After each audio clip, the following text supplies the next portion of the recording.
opponent proposes a two-world framework. I have two caveats. First, remember her world has to be a resolution tailored specifically to Taiji. That's the debate topic.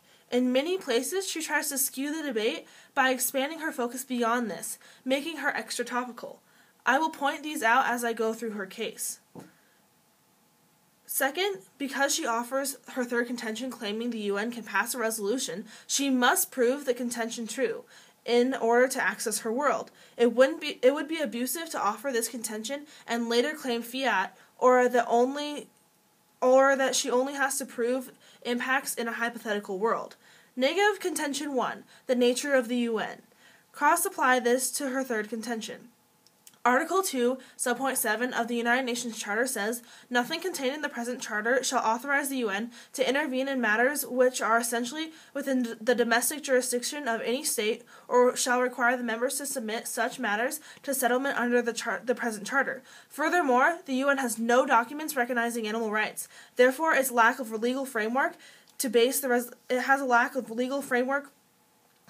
resolution upon. She claims the UN has jurisdiction under Article 65 of the Convention, but she's talking about the Convention of the Law of the Sea, not the UN Charter, which has precedence. Second, Article 65 is in a section dealing with exclusive economic zones, which are defined in Article 55 as lying beyond or adjacent to the territorial sea. Territorial seas, in turn, are defined in Article 2 and 3, as well as all waters within 12 miles of the nation's coastline and considered in sovereign territory of that nation. The Taiji hunt takes place well within this 12-mile perimeter, making the Japanese domestic issue off limits to resolution by the UN Charter. Article 65 does not apply, and she loses access to her world here. Contention 2. Equating animal and human is bad. Cross-apply this section with her first contention. First, equating animals and humans is flawed logic. Jordi Duckler, Ph.D., 2007 states, "At the moment, ecocentrist movement flounders into rights territory, misapprehends the police power of the state and protection of citizenry. Its methods are immediately outstrip and to serve the goals. It is not the movement's analysis in this that is somehow faulty. It is that the movement has no analysis at all. Second, universal animal rights negatively impact human health, lifespan, and the economy. These will be the biggest impacts in this round and outweigh anything in the proposition's world. Also, notice that she admits twice in her speech that it will take a while to get to her benefits. These harms will be immediate when animals are made equal to humans. To her case, she tells you that dolphins are superior in intelligence. This is a myth.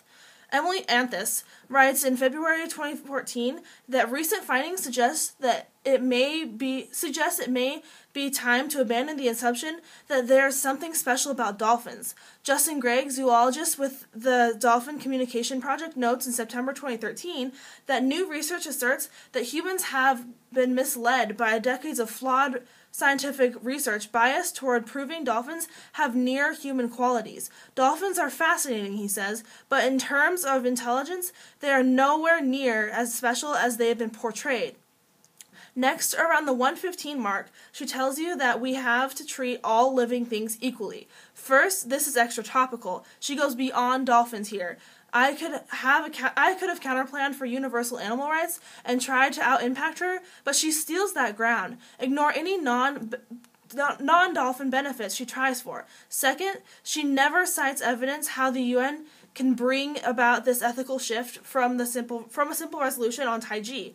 Third, she says that we'd be saving 2,000 dolphin deaths, but that's the number killed in Japan. Again, extra topical, not Taiji specifically, which was 899 last year.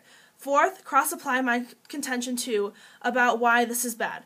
In her second contention, she talks about the harms of mercury. The problem is, these impacts aren't being seen in Taiji. A 2010 test of 1,137 Taiji residents found no instances of mercury poisoning or ill effects. She's trying to fix a non-existent harm. There's nothing to decry. She also can't stop dolphin consumption. Cross-apply this that only 899 dolphins were killed in Taiji versus 20,000 in Japan. At best, she stops less than 5% of the kill. Meat will still be in the market. Dolphins are also being killed in the Faroe Islands, Solomon Islands, and Peru. She can't stop the flow of dolphin meat by stopping Taiji. And if she expands beyond Taiji, she is being extra topical again. She says there's 10 things the UN is good at, but linked none of them to the resolution, so she gets no benefits in her world over the status quo. Vote in opposition.